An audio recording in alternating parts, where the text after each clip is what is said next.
긴급 속보가 터지자 전 세계 증시가 동시 폭락했습니다. 러시아, 이란, 터키, 역사상 최초 3국 군사동맹 체결, 이스라엘 총리가 긴급 선포했습니다. 세계 3차 대전을 준비하라. 그때 예루살렘 성경고고학 최고 권위자가 경악스러운 발견을 공개했습니다. 2600년 전 에스겔이 정확히 예언했습니다. CNN이 종교 광신자의 망상이라며 조롱했지만 단 24시간 만에 그의 세 가지 예언이 적중하자 이스라엘 국방장관이 그를 긴급 호출했습니다. 다음 예언은 무엇입니까?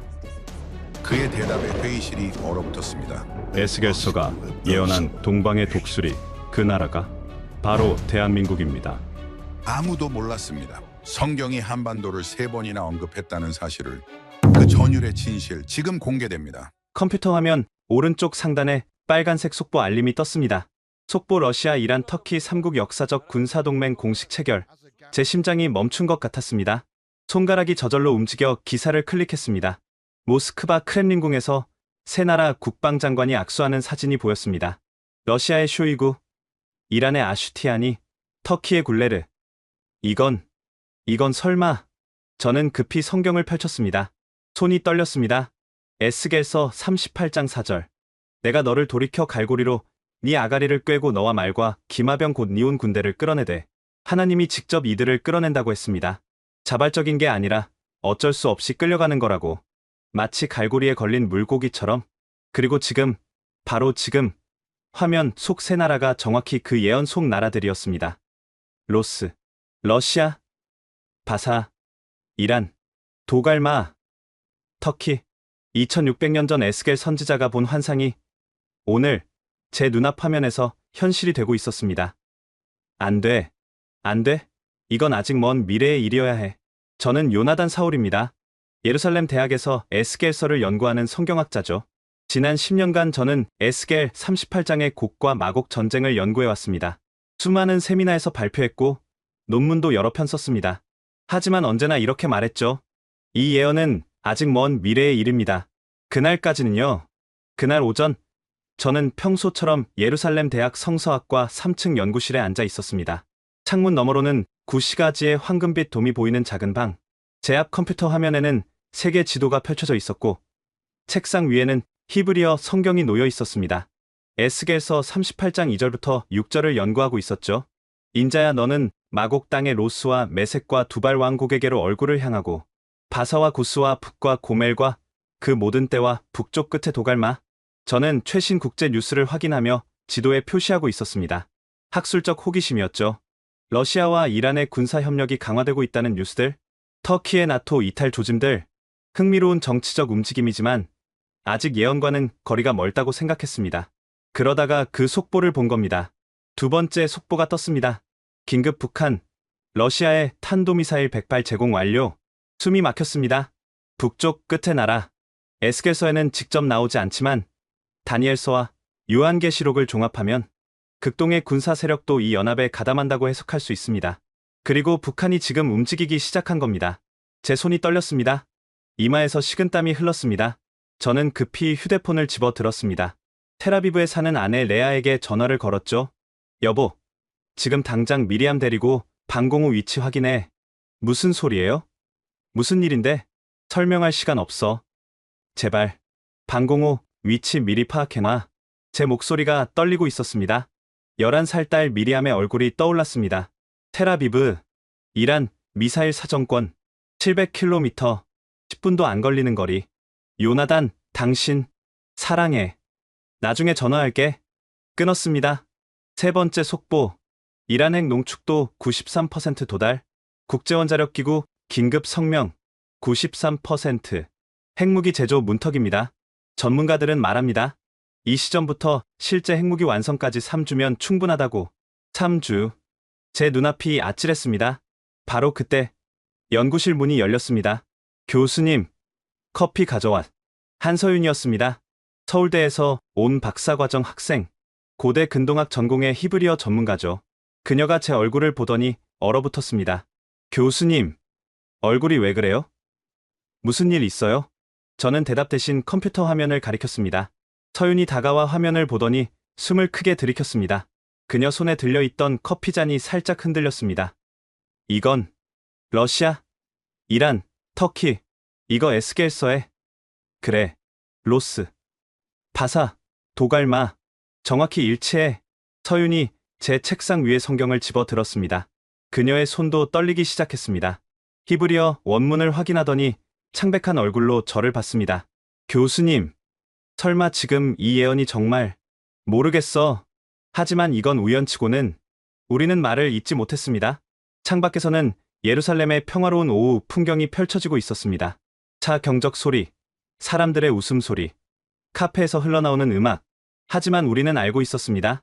이 평화가 얼마나 깨지기 쉬운 것인지. 제 휴대폰이 울렸습니다. 카이로. 라신 알파티 교수였습니다. 요나단. 라신의 목소리는 평소와 달랐습니다. 긴박했죠. 봤어. 지금 막 봤어. 이건 단순한 동맹이 아니야. 들어봐. 러시아는 우크라이나 전쟁으로 완전히 고립됐어. 서방 국가들의 경제 제재로 숨통이 조여오고 있지. 이란은 핵무기 완성 직전인데 미국과 이스라엘의 군사적 압박이 최고조야. 터키는 에르도안이 나토와 결별 직전이고. 그러니까 세 나라 모두 등 떠밀려서 뭉친 거야. 선택지가 없었어. 생존을 위해 어쩔 수 없이. 제가 방금 읽은 구절이 떠올랐습니다. 갈고리로 턱을 꿰어 끌어낸다. 그거야. 갈고리. 자네 성경에 그렇게 나와 있잖아.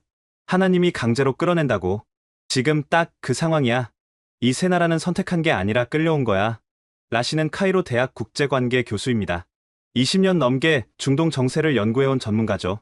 감정에 휩쓸리는 사람이 아닙니다. 하지만 지금 그의 목소리에는 두려움이 묻어 있었습니다. 라신, 이게 정말 시작이라면? 그렇다면 다음 단계가 뭔지 알잖아. 이스라엘 침공. 침묵이 흘렀습니다. 네 번째 속보가 떴습니다. 시리아 국경 러시아군 병력 집결. 이스칸데르 미사일 24기 배치 완료. 이스칸데르. 핵탄두 탑재 가능한 단거리 탄도미사일. 사거리 500km. 시리아에서 발사하면 이스라엘 전역이 사정권입니다. 서윤이 제 어깨 너머로 화면을 보며 작게 신음했습니다. 교수님. 이건... 라신, 이거 봤어? 지금 막 봤어. 요나단, 내가 확인한 정보로는 이란이 레바논 헤즈볼라에게 미사일만 5,000발을 추가 제공했대. 북쪽 국경에 배치 중이야. 15,000발. 사면이 적으로 둘러싸인 거야. 요나단. 북쪽에 헤즈볼라와 러시아군. 동쪽에 이란. 남쪽 이집트는 중립을 지킬 거고. 서쪽은 지중해뿐이야. 저는 의자에 주저앉았습니다. 가슴이 답답했습니다. 만약 이게 정말 에스겔 38장이라면 다음 질문은 누가 이스라엘을 구하냐는 거지? 라신이 제 말을 받았습니다. 예언서에 뭐라고 나와 있어? 저는 성경을 넘겼습니다. 에스겔서만으로는 답이 없습니다. 하지만 다른 예언서들과 연결하면 잠깐만. 이사야서. 저는 급히 이사야서를 펼쳤습니다. 46장 11절. 내가 동쪽에서 독수리를 부르며 먼 나라에서 나의 뜻을 이룰 사람을 부를 것이라. 동쪽에서 독수리? 라신이 되물었습니다. 서윤이 갑자기 숨을 멈췄습니다. 그녀가 저를 빤히 쳐다봤습니다. 교수님. 동쪽. 그래, 동쪽. 예루살렘에서 동쪽.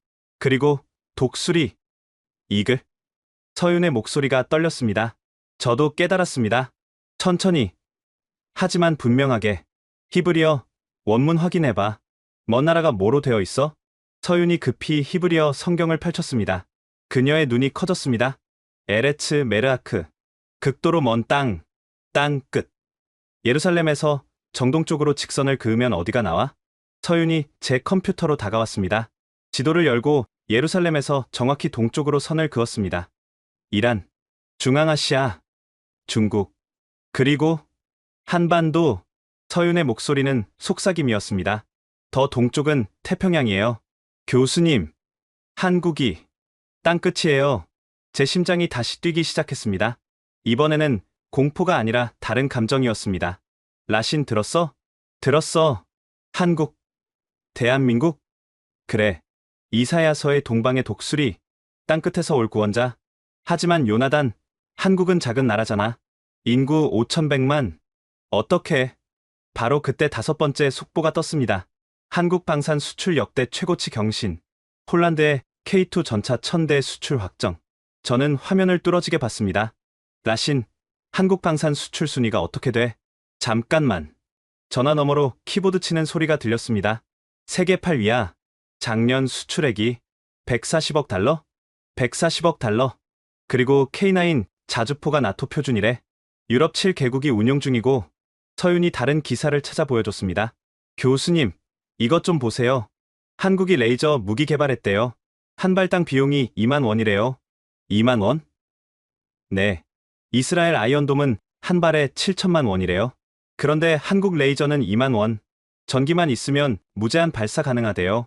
제 손이 다시 떨리기 시작했습니다. 이번에는 공포가 아니었습니다. 희망이었습니다. 이사야서 46장 13절. 저는 중얼거렸습니다. 내가 나의 공의를 가깝게 할 것인즉 그것이 멀지 아니하나니 나의 구원이 지체하지 아니할 것이라. 지체하지 않는다. 서윤이 따라 말했습니다. 교수님, 한국 사람들이 자주 쓰는 말이 뭔지 아세요? 뭔데? 빨리빨리. 저는 서윤을 봤습니다. 그녀의 눈에 눈물이 맺혀 있었습니다. 빨리빨리. 지체하지 않고 한국의 경제 성장도 그랬대요. 60년 만에 400배. 인류 역사상 가장 빠른 성장. 제 눈앞에서 퍼즐이 맞춰지기 시작했습니다. 동방의 독수리, 땅 끝. 지체하지 않는 구원. 대한민국. 라신. 말해봐. 한국과 이스라엘의 관계가 어떻게 돼? 응. 공식 수교는 9인연이야. 하지만 라신이 잠시 멈췄습니다. 잠깐. 요나단. 1950년 한국전쟁 때 이스라엘이 의료진을 보냈어. 우리도 독립한 지 2년밖에 안 됐을 때였는데 제 가슴이 뛰었습니다. 70년 전. 그래. 70년 전 우리가 뿌린 씨앗. 서윤이 조용히 말했습니다. 제 할아버지가 그때 이스라엘 의료진에게 치료받으셨대요. 총상이었는데 이스라엘 의사가 살려주셨다고. 침묵이 흘렀습니다. 긴, 무거운 침묵. 그리고 저는 깨달았습니다. 2600년 전 예언이 오늘 성취되고 있다는 것을. 그리고 70년 전 뿌려진 은혜의 씨앗이 오늘 세계를 구하는 나무로 자라고 있다는 것을. 라신, 내 예측으로는 72시간 안에 상황이 급변할 거야. 나도 같은 생각이야. 그럼 우리에게 남은 시간은 3일. 저는 창밖을 봤습니다. 예루살렘의 황금빛 돔이 석양에 물들어 있었습니다.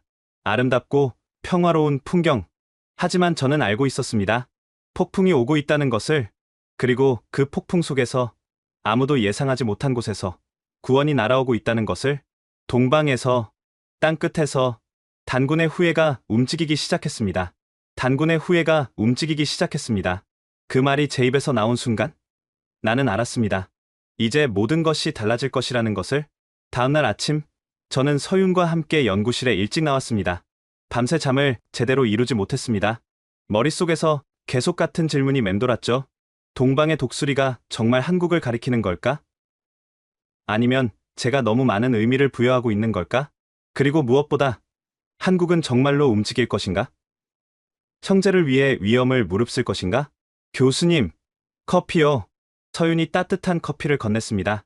그녀도 밤새 잠을 못 잔 듯 눈가에 다크서클이 있었습니다. 고마워. 서윤아. 밤새 생각했는데. 저도요.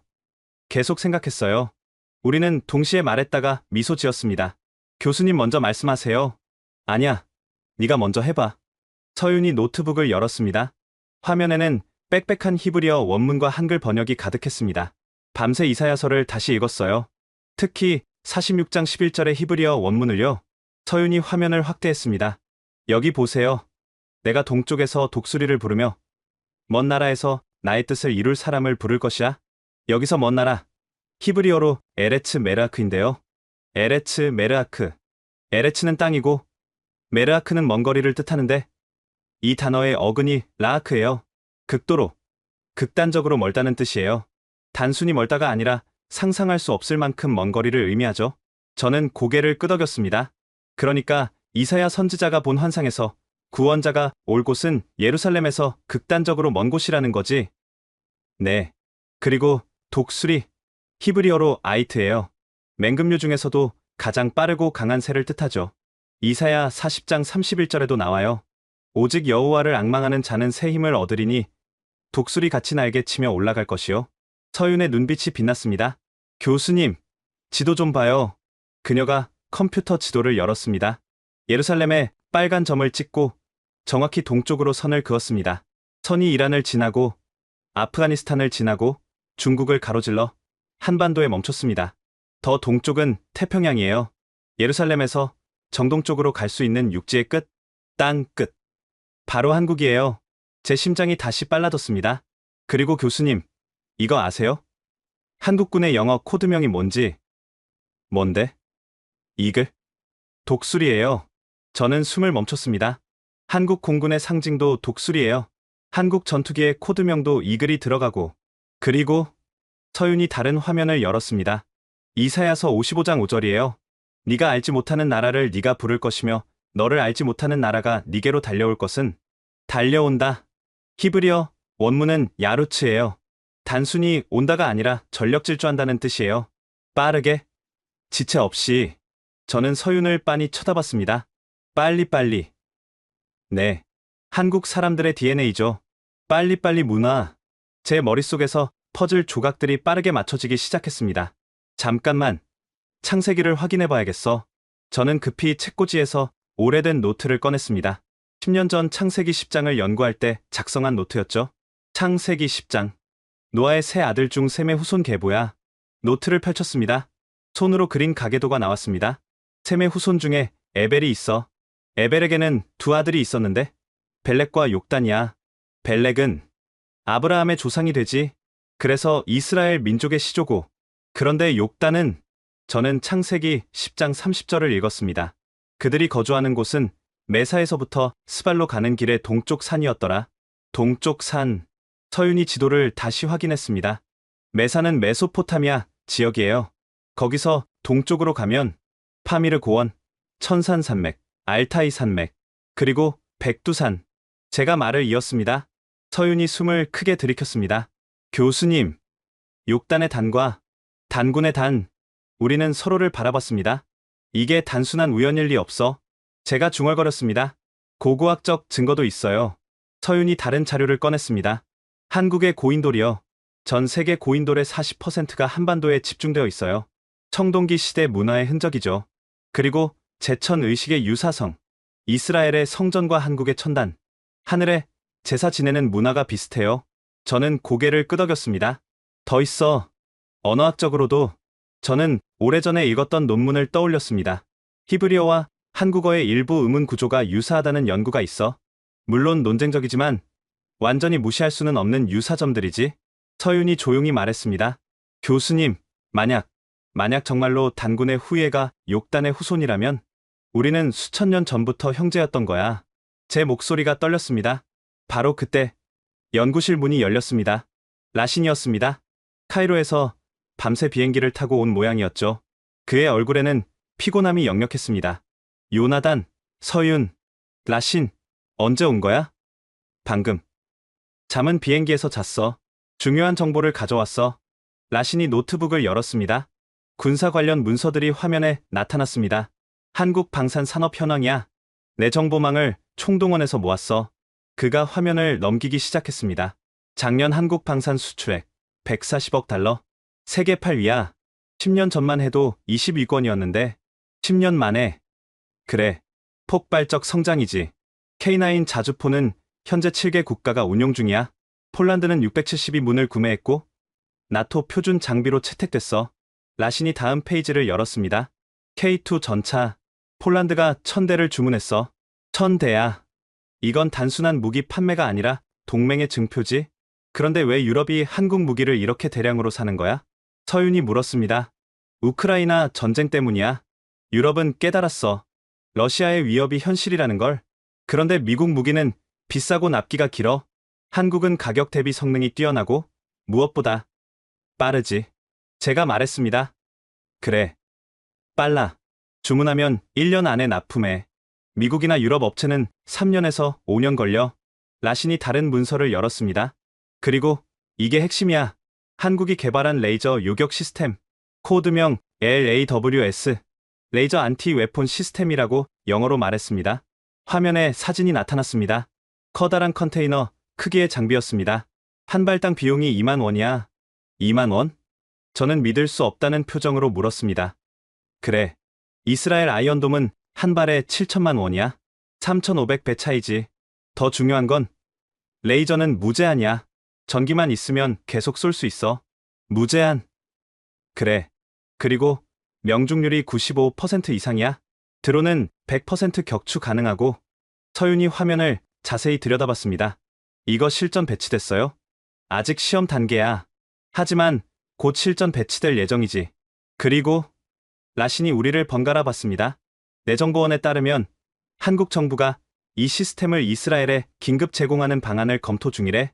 제 심장이 뛰었습니다. 정말이야? 아직 확정은 아니야. 하지만 청와대에서 논의되고 있어. 이스라엘 국방부와도 비공식 접촉이 있었대. 저는 창밖을 바라봤습니다. 예루살렘의 하늘이 맑았습니다. 이사야서 41장 25절. 제가 중얼거렸습니다.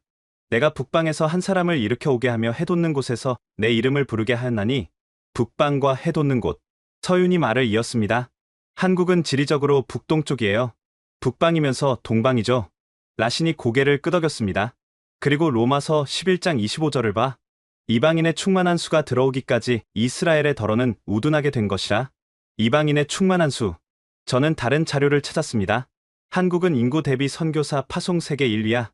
전체 선교사 수는 미국 다음이지만 인구 5,100만 명당 3만 명. 인구 대비로는 세계 최고야. 그리고 한국 교회의 이스라엘 사랑은 유명해요. 서윤이 덧붙였습니다. 매년 수만 명이 성지순례를 오고 이스라엘 지원 헌금이 연간 수십억 원이에요. 라신이 또 다른 자료를 보여줬습니다. 경제 지표야. 1960년 한국의 1인당 GDP가 79달러였어. 세계 최빈국 수준이었지. 그런데 지금은 33,000달러. 서윤이 대답했습니다. 60년 만에 400배 성장. 인류 역사상 전례 없는 속도야. 저는 감탄했습니다. 이사야서 60장 22절. 그 작은 자가 천을 이루겠고 그 약한 자가 강국을 이룰 것이라. 때가 되면 나 여호와가 속히 이루리라. 속히. 우리 셋은 동시에 같은 단어를 떠올렸습니다. 빨리빨리. 침묵이 흘렀습니다. 라신이 조용히 말했습니다. 요나단, 내가 20년 넘게 국제관계를 연구했지만 이렇게 완벽하게 맞아떨어지는 예언과 현실은 처음이야. 나도 그래. 저는 고개를 끄덕였습니다. 그런데 라신, 1950년 이야기를 더 해봐. 한국전쟁 때 이스라엘이 뭘 했지? 아, 그거. 우리가 의료진을 보냈어. 의사 5명, 간호사 10명, 부산에 야전병원을 차렸지. 우리도 독립한 지 2년밖에 안 됐을 때잖아. 그래. 아랍 국가들과 전쟁 중이었어. 우리도 힘들었지. 근데 한국이 도움을 요청했고 우리는 갔어.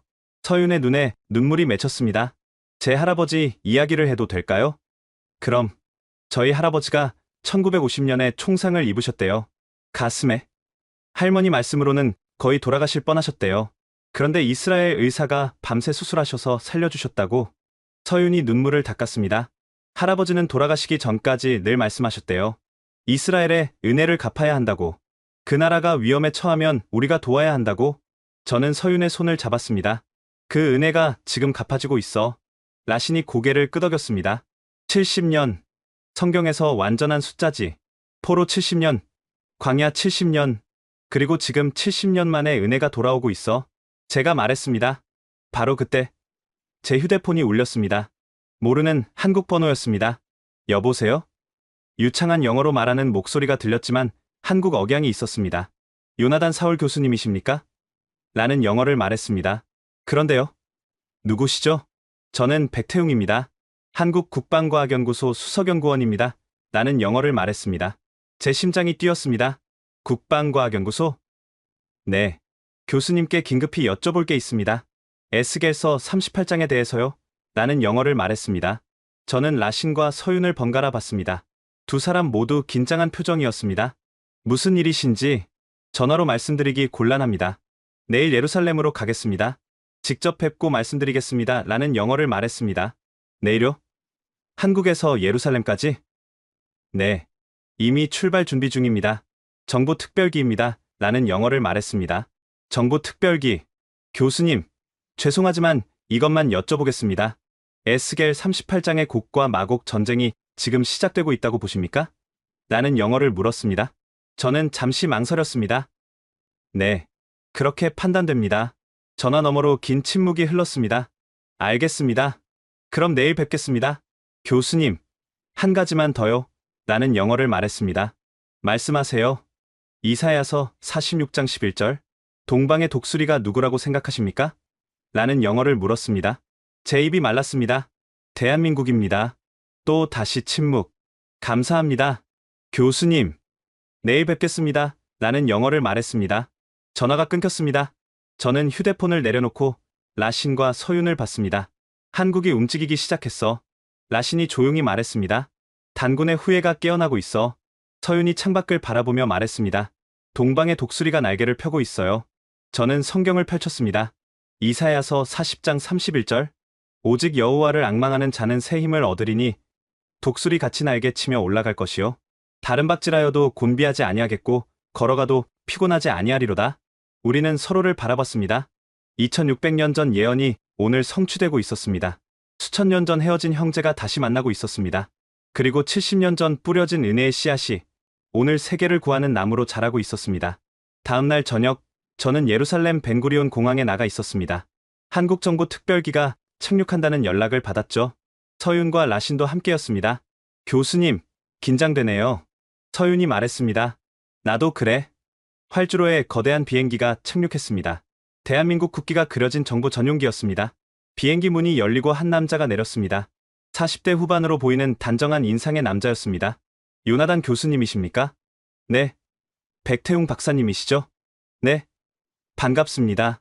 우리는 악수했습니다. 그의 악수는 단호했습니다. 이쪽은 한서윤 연구원, 그리고 라신 알파티 교수입니다. 반갑습니다. 백 박사가 한국어로 서윤에게 말했습니다. 반가워요. 박사님. 서윤이 한국어로 답했습니다. 시간이 없습니다. 바로 이동하시죠. 백 박사의 말투는 급했습니다.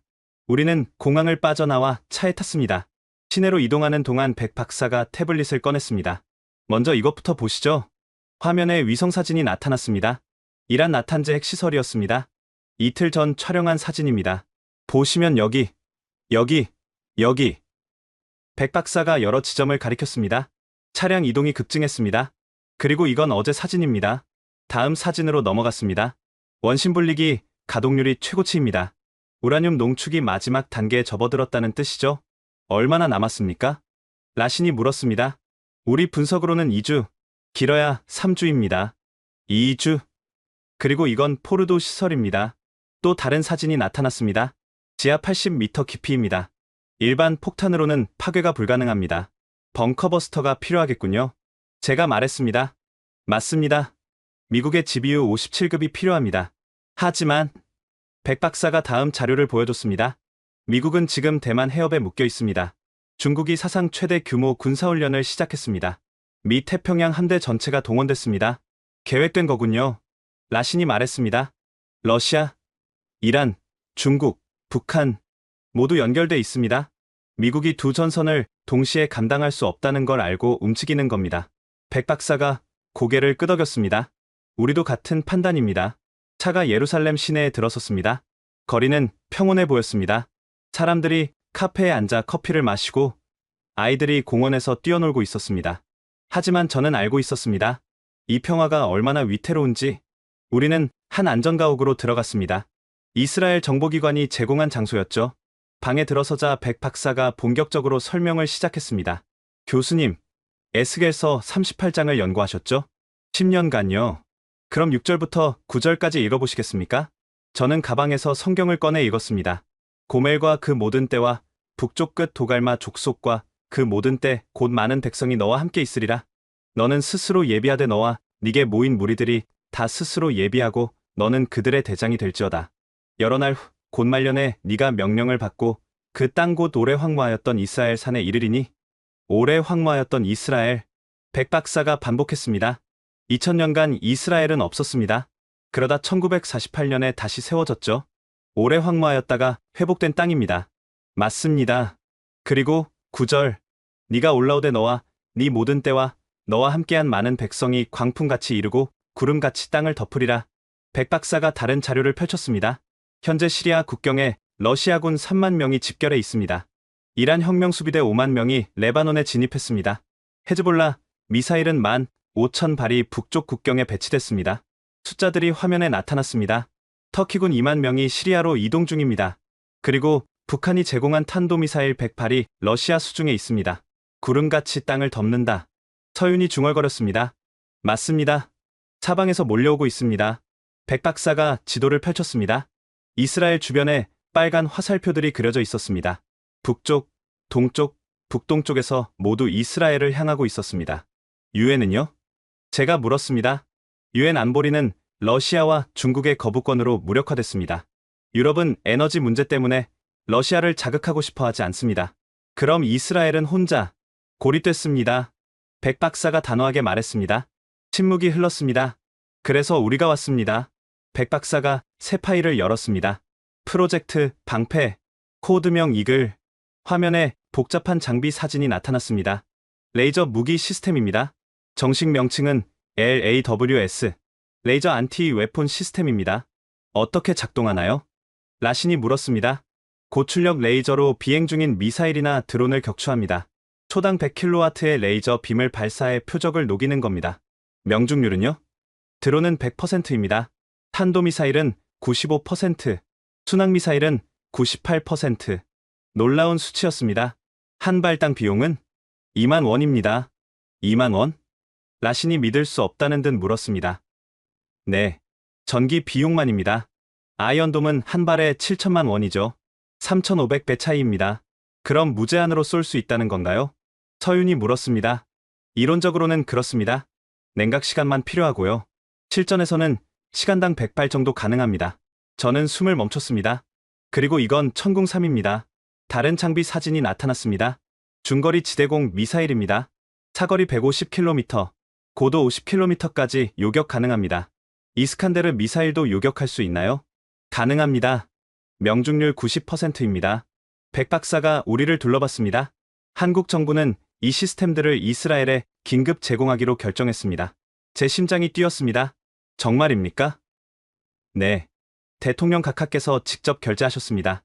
레이저 시스템 100세트, 천궁3 200세트, 그리고 기술진 500명을 파견합니다. 언제요? 이미 수송기가 출발했습니다. 내일 도착합니다. 너무 빨랐습니다. 빨리빨리. 서윤이 조용히 말했습니다. 백 박사가 미소 지었습니다. 우리 DNA죠. 하지만 라신이 끼어들었습니다. 러시아와 북한의 반발이 있을 텐데요. 각오하고 있습니다. 백 박사의 표정이 굳어졌습니다. 북한은 이미 위협을 시작했습니다. 남조선 괴뢰가 중동에 개입하면 핵 선제 타격을 검토하겠다고. 그런데도 1950년 우리가 가장 어려울 때 이스라엘이 손을 내밀었습니다. 우리 할아버지 세대가 받은 은혜입니다. 백 박사의 눈빛이 강렬했습니다. 더 중요한 건 우리는 형제입니다. 형제. 네. 단군의 후예, 욕단의 후손. 교수님께서 연구하신 그 가설 우리 정부도 검토했습니다. 역사학자, 고고학자, 언어학자들을 동원해서요. 결론이 어떻게 나왔습니까? 완전히 증명할 수는 없습니다. 하지만 충분한 정황 증거가 있습니다. 그리고 믿음으로는 확신합니다. 백 박사가 가방에서 태극기를 꺼냈습니다. 태극. 음양. 천지창조의 원리입니다. 하늘을 경외하는 민족입니다. 우리는 수천 년 동안 하늘에 제사를 지냈습니다. 이스라엘도 그랬습니다. 제가 말했습니다. 형제가 형제를 외면할 수 없습니다. 백 박사가 말했습니다. 바로 그때 긴급 속보 알림이 울렸습니다. 라신이 휴대폰을 확인했습니다. 그의 얼굴이 창백해졌습니다. 이란이 움직였어. 방금 전 이스라엘 주재 유엔 대사에게 최후 통첩을 보냈대. 뭐라고요? 48시간 안에 핵시설 사찰단을 받아들이지 않으면 이스라엘 디모나 원자로를 선제 타격하겠다고? 디모나? 이스라엘의 핵 연구 시설입니다. 이건 사실상 선전포고야. 라신이 말했습니다. 48시간. 백 박사가 시계를 봤습니다. 우리 장비가 도착하기 전이네요. 내일 오후 도착한다고 하지 않았나요? 네. 하지만 설치하고 테스트하려면 최소 이틀은 필요합니다. 그럼 시간이 부족합니다. 침묵이 흘렀습니다. 저는 성경을 펼쳤습니다. 예레미야 49장 35절. 보라 내가 엘람의 힘에 으뜸되는 활을 꺾을 것이요. 엘람. 고대 페르시아. 이란입니다. 제가 말했습니다. 활. 현대의 활은 미사일입니다. 그리고 핵무기. 그리고 36절. 서윤이 이었습니다. 하늘 사방에서부터 사방 바람을 엘람에 이르게 하여 그들을 사방으로 흩트리니. 사방 바람. 백 박사가 중얼거렸습니다. 동서남북에서 오는 바람, 여러 나라의 연합, 한국만이 아니라는 뜻인가요? 서윤이 물었습니다. 아마도. 제가 고개를 끄덕였습니다. 하지만 동방, 해 돋는 곳에서 오는 바람이 가장 강할 겁니다. 백 박사가 태블릿을 다시 열었습니다. 교수님 말씀이 맞습니다. 미국도 움직이고 있습니다. 항공모함 조지 워싱턴호를 지중해로 급파했습니다. 영국과 프랑스도 구축함을 보냅니다. 하지만 핵심은 한국의 레이저 시스템이겠죠? 라신이 말했습니다. 맞습니다. 나머지는 전통적인 무기들입니다. 하지만 우리 시스템은 게임 체인저입니다. 백 박사가 화면을 닫았습니다. 교수님, 기도해 주십시오. 48시간 안에 기적이 필요합니다. 기도하겠습니다. 저는 그의 손을 잡았습니다. 단군의 후예가 와주셔서 감사합니다. 형제니까요. 백 박사가 미소 지었습니다. 우리는 그날 밤 늦게까지 계획을 세웠습니다. 48시간. 이틀. 세계의 운명이 이틀 안에 결정될 것입니다. 그리고 저는 알고 있었습니다. 이것이 에스겔이 본 그 전쟁의 시작이라는 것을. 하지만 동시에 희망도 있었습니다. 동방에서 독수리가 날아오고 있었습니다. 단군의 후예가 형제를 구하기 위해 움직이고 있었습니다. 그날 밤, 저는 창밖을 보며 기도했습니다. 예루살렘의 밤하늘에 별들이 빛나고 있었습니다. 수천 년 전 아브라함이 보았던 그 별들, 그리고 수천 년 전 욕단이 동쪽으로 떠나며 보았을 그 별들, 이제 그 별들 아래서 두 형제가 다시 만나고 있었습니다. 48시간이 흘렀습니다. 새벽 4시, 저는 이스라엘 방공사령부 상황실에 있었습니다. 서윤, 라신, 백 박사, 그리고 이스라엘 군 관계자들이 함께였죠. 한국에서 온 장비들이 급히 설치됐습니다. 백 박사 팀은 밤을 새워 작업했습니다. 테스트할 시간도 없었습니다. 실전이 곧 테스트였습니다. 모든 시스템 가동 준비 완료. 한국 기술진 책임자가 보고했습니다. 레이저 시스템 온라인, 천궁 3 레이더 가동, 아이언돔 대기. 화면에는 이스라엘 상공이 표시되어 있었습니다. 조용했습니다. 너무 조용했습니다. 이란 최후 통첩 시한이 30분 전에 만료됐습니다. 이스라엘 장군이 말했습니다. 언제든지 올 수 있습니다. 긴장이 흘렀습니다. 저는 서윤의 손을 잡았습니다. 그녀의 손이 차가웠습니다. 괜찮을 거예요. 제가 속삭였습니다. 믿어요, 교수님. 바로 그때였습니다. 경보. 경보. 레바논에서 다수 비행체 발사 감지. 레이더 요원이 외쳤습니다. 화면에 빨간 점들이 나타나기 시작했습니다. 하나, 둘, 10, 20, 총 208. 헤즈볼라 로켓. 높이 1000m. 속도 마하이. 예상 착탄 시간 8분. 사이렌이 울렸습니다. 이스라엘 전역에 방공 경보가 발령됐습니다. 아이언돔 가동. 레이저 시스템 목표 포착. 백 박사가 모니터 앞에 섰습니다. 이글 시스템 발사. 보이지 않는 레이저 빔이 발사됐습니다. 하지만 화면으로는 결과만 보였습니다. 빨간 점 하나가 사라졌습니다. 그리고 또 하나, 또 하나. 명중, 명중, 명중. 요원들이 외쳤습니다. 레이저는 빛의 속도로 날아갔습니다. 일반 미사일과는 차원이 다른 속도였죠. 빨간 점들이 하나씩 사라지기 시작했습니다. 10개, 20개, 50개, 격추율 98%. 잔여 표적 사발. 아이언돔 요격. 아이언돔 미사일이 발사됐습니다. 하늘에서 폭발음이 들렸습니다. 전 표적 격추. 전 표적 격추. 상황실에 환호성이 터졌습니다. 믿을 수 없어. 이스라엘 장군이 중얼거렸습니다. 208을 전부. 백 박사가 고개를 끄덕였습니다. 작동합니다. 하지만 기쁨은 잠깐이었습니다. 추가 발사 감지.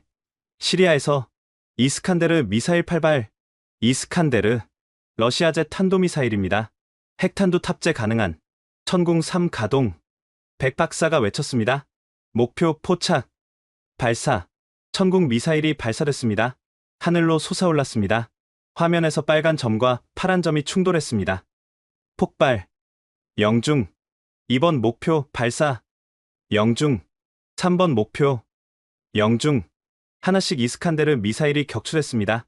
7번째까지 격추됐습니다. 마지막 목표. 고도 너무 낮음. 천궁 각도 부족. 레이저로 전환. 거리 너무 가까움.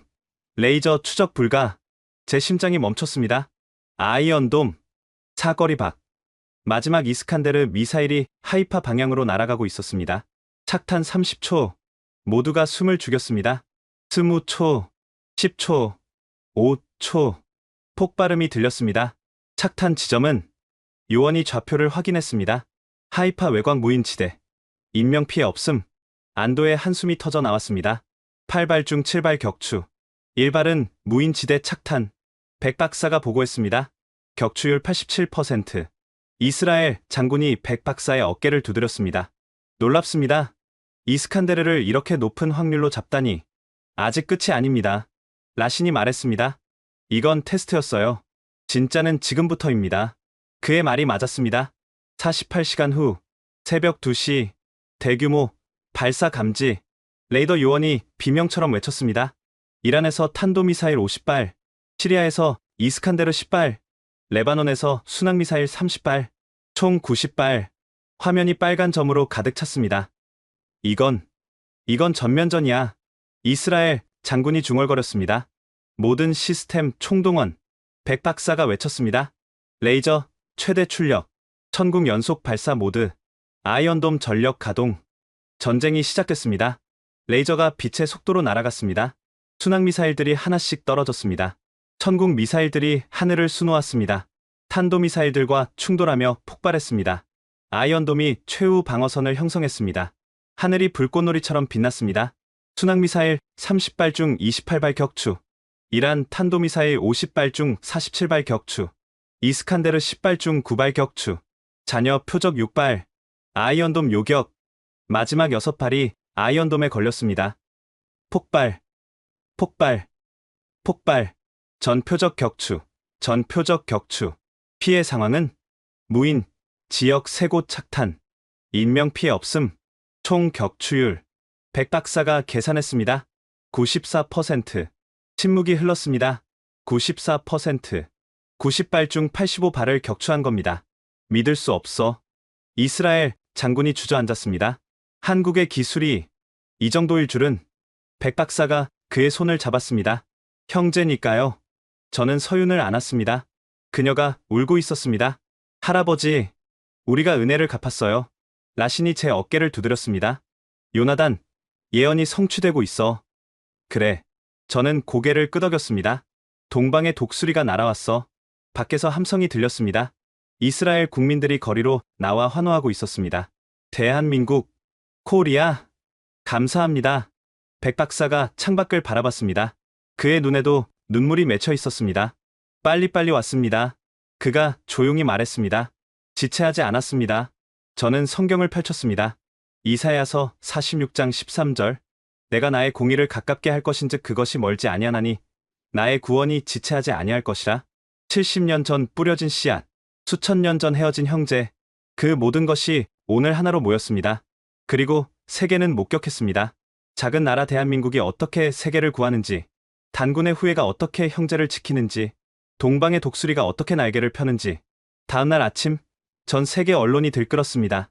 한국의 레이저 무기, 중동 전장의 게임 체인저, 이스라엘 이란 대규모 미사일 공격 막아내, 한국 기술이 핵심 역할, 94% 격추율, 역사상 최고 미사일 방어 성공. CNN, BBC, 알자지라 모든 방송이 같은 이야기를 하고 있었습니다. 저는 그날 오후 예루살렘 대학 대강당에서 긴급 세미나를 열었습니다. 1000명이 넘는 청중이 모였습니다. 전 세계에서 온 기자들, 학자들, 외교관들, 여러분. 저는 연단에 섰습니다. 이틀 전 우리는 기적을 목격했습니다. 하지만 이것은 단순한 군사적 승리가 아닙니다. 이것은 2600년 전 예언의 성취이며 수천 년 전 헤어진 형제의 재회입니다. 청중이 숨을 죽였습니다.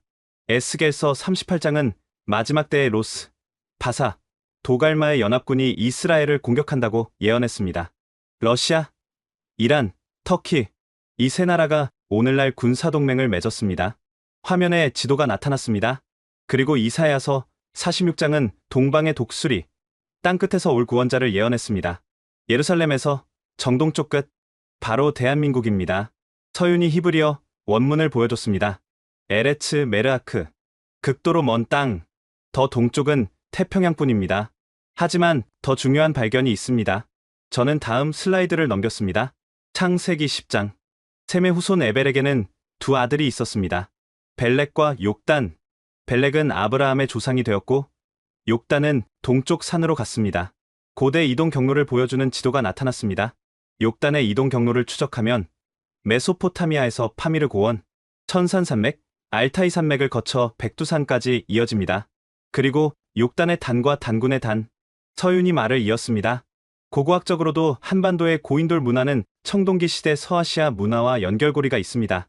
전 세계 고인돌의 40%가 한반도에 있습니다. 한 미국 교수가 손을 들었습니다. 하지만 그건 추측 아닙니까? 확실한 증거가 있습니까? 과학적으로 완전히 증명할 수는 없습니다. 제가 인정했습니다. 하지만 정황 증거는 충분합니다. 그리고 더 중요한 것은 저는 잠시 멈췄습니다. 믿음입니다. 그리고 그 믿음이 오늘 세계를 구했습니다. 청중이 박수를 쳤습니다.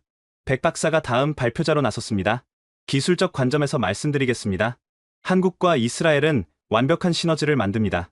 이스라엘의 실전 경험과 한국의 제조 능력, 이스라엘의 소프트웨어 기술과 한국의 반도체 기술, 그가 통계를 보여줬습니다. 한국은 작년 반도체 수출 1200억 달러, 세계의 2위입니다. 삼성과 SK의 반도체가 우리 레이저 시스템의 핵심입니다. 그리고 인구 대비 특허 출원수는 세계 1위, 연구개발 투자도 GDP 대비 세계 2위입니다. 라신이 이어서 발표했습니다. 지정학적 관점에서 보면 더 흥미롭습니다. 한국과 이스라엘은 놀라울 정도로 비슷합니다. 그가 비교표를 보여줬습니다. 두 나라 모두 주변 강대국에 둘러싸여 있습니다. 두 나라 모두 독립 후 전쟁을 겪었습니다. 이스라엘은 1948년 독립전쟁, 한국은 1950년 6.25. 두 나라 모두 기적적인 경제 성장을 이뤘습니다. 이스라엘은 사막을 녹지로, 한국은 폐허를 기술 강국으로, 그리고 두 나라 모두 민주주의를 지켰습니다. 이스라엘은 중동의 유일한 민주국가, 한국은 아시아의 모범적 민주국가. 한 영국 기자가 질문했습니다. 하지만 한국이 이렇게 개입하면 러시아와 북한의 보복이 있지 않습니까? 백 박사가 답했습니다. 각오하고 있습니다. 북한은 이미 위협했고 러시아는 경제 제재를 언급했습니다. 중국도 외교 압박을 하고 있습니다. 그런데도 한국 정부는 왜? 1950년 백 박사가 말을 끊었습니다. 그해 우리나라가 가장 어려울 때 이스라엘이 의료진을 보냈습니다. 이스라엘도 독립한 지 2년밖에 안 됐을 때였습니다. 아랍 국가들과 전쟁 중이었습니다. 70년이 지났습니다. 우리가 받은 은혜를 갚을 때입니다. 그의 목소리가 떨렸습니다. 그리고 우리는 형제입니다. 단군의 후예로서, 욕단의 후손으로서 형제를 외면할 수 없습니다. 청중이 기립박수를 보냈습니다. 한 이스라엘 할머니가 일어났습니다. 저는 1950년 한국전쟁에 참전했던 군의관의 미망인입니다. 제 남편은 부산에서 한국 군인들을 치료했습니다. 그녀의 목소리가 떨렸습니다. 남편이 돌아가시기 전 늘 말했습니다. 한국 사람들은 형제라고, 언젠가 그들이 우리를 도울 거라고. 눈물이 그녀의 뺨을 타고 흘렀습니다. 오늘 그 예언이 이루어졌습니다. 서윤이 일어나 그녀를 안았습니다. 두 사람 모두 울고 있었습니다. 세미나가 끝난 후 저는 백 박사와 함께 걸었습니다. 박사님, 한국 정부의 최종 결정이 어떻게 됐습니까? 공식 발표가 내일 있을 겁니다. 뭐라고 발표할 예정입니까? 프로젝트 방패 전면 가동, 레이저 시스템 200세트 추가 제공, 천궁3 400세트 추가 제공, 기술진 1000명 추가 파견. 러시아의 반발이 예상하고 있습니다. 하지만 대통령 각하께서 직접 말씀하셨습니다. 형제를 저버릴 수 없다고. 저는 고개를 끄덕였습니다. 이사야서 60장 9절입니다. 섬들이 나를 앙망하고 다시스의 배들이 먼저 이르되 먼 곳에서 내 자손과 그들의 은금을 아울러 싣고 와서. 다시스, 극동 지역이라는 해석도 있죠. 백 박사가 말했습니다. 그리고 지금 한국이 기술과 무기를 싣고 왔습니다. 저는 하늘을 올려다봤습니다. 예루살렘의 하늘이 맑았습니다. 스가랴서 12장 8절입니다. 그날의 여호와가 예루살렘 주민을 보호하리니 그 중에 약한 자가 그날에는 다윗 같겠고. 다윗과 골리앗. 백 박사가 미소 지었습니다. 인구 5,100만 한국과 인구 950만 이스라엘. 합쳐서 6천만. 상대는 러시아 1억 4천만, 이란 8,800만, 터키 8,500만, 북한 2,600만. 합쳐서 3억 4천만. 약 1대 6. 하지만 다윗이 골리앗을 이겼습니다. 백 박사가 말했습니다. 기술과 믿음으로. 그날 저녁, 이스라엘 전역에 태극기가 걸렸습니다. 다윗의 별과 태극기가 나란히 펄럭였습니다. 거리에서 사람들이 한국어를 배우기 시작했습니다. 감사합니다를 한국어로. 감사합니다. 아이들이 태권도를 배우고 싶다고 했습니다. 한국 드라마를 보고 싶다고 했습니다. K-팝을 듣고 싶다고 했습니다. 형제가 형제를 알아가기 시작했습니다. 일주일 후 UN 총회 특별회의가 소집됐습니다. 이스라엘 총리가 연단에 섰습니다. 의장님, 그리고 각국 대표 여러분, 그가 천천히 말문을 열었습니다. 일주일 전 우리는 역사상 가장 대규모 미사일 공격을 받았습니다. 90발. 만약 모두 명중했다면 수천 명이 죽었을 것입니다. 총회장이 숙연해졌습니다. 하지만 우리는 살아남았습니다. 94%를 격추했습니다. 어떻게 가능했을까요? 그가 한국 대표단을 바라봤습니다. 1950년 우리 이스라엘은 독립한 지 2년밖에 안 된 신생국이었습니다. 우리도 전쟁 중이었습니다. 아랍 국가들이 우리를 포위하고 있었습니다. 하지만 지구 반대편에서 전쟁이 일어났습니다. 한국 전쟁. 우리는 의료진을 보냈습니다. 의사 5명, 간호사 10명. 우리가 할 수 있는 전부였습니다. 그의 목소리가 떨렸습니다. 그리고 70년이 지났습니다. 우리가 위기에 처했을 때 그 형제가 돌아왔습니다. 레이저 무기를, 미사일 방어 시스템을, 1000명의 기술진을 보냈습니다. 이것은 단순한 군사 지원이 아닙니다. 이것은 은혜의 완성입니다. 이것은 형제애입니다. 박수가 터져 나왔습니다. 그리고 더 놀라운 사실이 있습니다. 그가 화면을 켰습니다. 고대 지도가 나타났습니다. 창세기 10장. 우리의 조상 에벨에게는 두 아들이 있었습니다. 벨렉과 욕단. 벨렉의 후손이 우리 이스라엘입니다. 그리고 욕단은 동쪽으로 갔습니다. 동쪽 끝 산까지, 백두산까지. 우리는 수천 년 전부터 형제였습니다. 단군의 후예와 아브라함의 자손. 우리는 몰랐지만 하나님은 아셨습니다. 총회장이 술렁거렸습니다. 오늘 우리는 증명했습니다. 작은 나라도 세계를 바꿀 수 있다는 것을, 형제가 함께하면 어떤 거인도 이길 수 있다는 것을. 한국 대표가 연단에 올랐습니다. 의장님, 각국 대표 여러분. 그가 말을 시작했습니다. 저는 단군의 후예로서, 욕단의 후손으로서 이 자리에 섰습니다. 1950년 우리가 가장 어려울 때 이스라엘이 손을 내밀었습니다. 우리는 그 은혜를 잊지 않았습니다. 70년 동안 마음에 새겼습니다. 그리고 오늘 우리는 그 빚을 갚는 것이 아닙니다. 형제가 형제를 돕는 것입니다. 박수가 울려 퍼졌습니다. 우리 한국은 작은 나라입니다.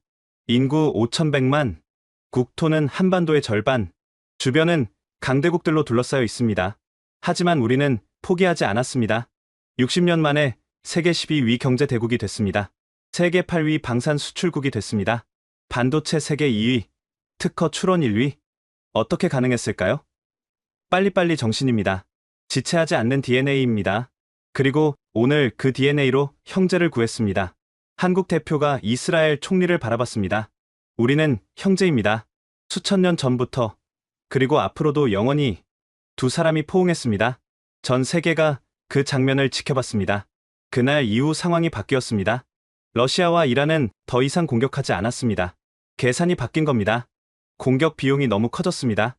미사일 100발을 쏴도 90발이 격추됩니다. 남은 10발도 아이언돔이 막습니다. 게다가 한국의 레이저는 한 발당 2만 원입니다. 무제한으로 쏠 수 있습니다. 반면 이란의 미사일은 한 발에 수억 원입니다. 100발이면 수백억 원입니다. 경제적으로 감당할 수 없었습니다. 억지력의 완성. 라신이 말했습니다. 공격이 무의미해진 거야. 한 달이 지났습니다. 추가 공격은 없었습니다. 2달이 지났습니다. 러시아가 시리아에서 병력을 철수하기 시작했습니다. 3달이 지났습니다. 이란이 대화를 제안했습니다. 전쟁은 일어나지 않았습니다. 예언이 성취됐지만 동시에 막아진 겁니다. 어떻게? 동방의 독수리가 날아왔기 때문입니다. 저는 그날 서윤과 함께 대학 옥상에 올랐습니다. 예루살렘의 밤하늘, 별들이 빛나고 있었습니다. 교수님, 정말 예언이 성취된 걸까요? 그래. 아니면 우리가 예언을 이룬 걸까요? 저는 미소 지었습니다. 어쩌면 둘 다일지도 몰라. 하나님의 계획과 인간의 행동, 예언과 선택, 운명과 의지. 중요한 건 형제가 형제를 지켰다는 거지. 우리는 하늘을 올려다봤습니다. 다윗의 별과 태극기가 건물 옥상에서 나란히 펄럭이고 있었습니다. 서윤아. 네, 교수님. 네 할아버지께서 보고 계실 거야. 서윤의 눈에 눈물이 맺혔습니다. 네, 할아버지, 우리가 해냈어요. 바람이 불었습니다. 따뜻한 바람이었습니다. 동쪽에서 불어오는 바람, 단군의 산에서 불어오는 바람, 형제의 땅에서 불어오는 바람. 저는 그날 밤 마지막 일기를 썼습니다. 오늘 나는 목격했다. 2600년 전 예언이 성취되는 것을, 70년 전 은혜가 결실 맺는 것을, 수천 년 전 헤어진 형제가 다시 만나는 것을. 에스겔이 본 곡과 마곡의 전쟁은 시작됐지만 동시에 막아졌다. 어떻게? 동방의 독수리, 땅끝의 형제, 단군의 후예가 날아왔기 때문이다. 작은 나라가 세계를 구할 수 있다는 것을 우리는 증명했다. 기술로, 용기로, 그리고 무엇보다 형제애로. 이것이 내가 본 기적이다. 이것이 내가 증언하는 예언의 성취다. 이스라엘과 한국, 다윗의 자손과 단군의 후예, 우리는 형제다. 수천 년 전부터, 그리고 영원히. 저는 펜을 내려놓았습니다.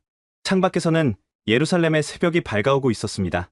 동쪽에서 해가 떠오르고 있었습니다. 단군의 땅에서 떠오른 그 해처럼, 형제의 나라에서 떠오른 그 빛처럼 세상을 밝히고 있었습니다. 지금까지 2600년 예언을 성취한 두 형제 국가의 이야기 어떠셨나요? 에스겔이 본 곡과 마곡의 전쟁은 시작됐지만 동방의 독수리가 날아와 막았습니다. 단군의 후예가 형제를 구했습니다. 70년 전 받은 은혜를 70년 만에 갚았습니다. 이것은 단순한 군사 협력의 이야기가 아닙니다. 수천 년 전 헤어진 형제가 다시 만난 이야기입니다. 작은 나라가 세계를 구한 이야기입니다. 예언이 성취된 이야기입니다. 구독과 좋아요 부탁드립니다. 그리고 이 이야기를 많은 분들과 공유해주세요.